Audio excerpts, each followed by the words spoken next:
Alright people, welcome back in my channel. My channel is Aceh from Terdapat. Alright, this afternoon I would like to call it five country.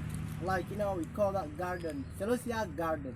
This is called the same familiar with Netherlands, Europe, we call that Netherlands country. This is very similar. Every single day, every single morning, every single week, a lot of visitors, not only from Indonesia but also from Malaysia, Singapore, United States, United Kingdom to visit here to take picture here. Can you imagine that? If you want, you don't have to going abroad like Australia or United States, or you don't have going there because in Aceh very totally very originally for about tourism.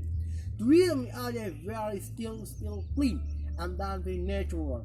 For example, mountain, a lot of huge mountain here, a lot of snake, about, and then elephants, and then tiger, very huge, and then bird, and then butterfly, very tall, lot here, about. But if you want to sit here, don't forget to stop by in Aceh, and then you have visit.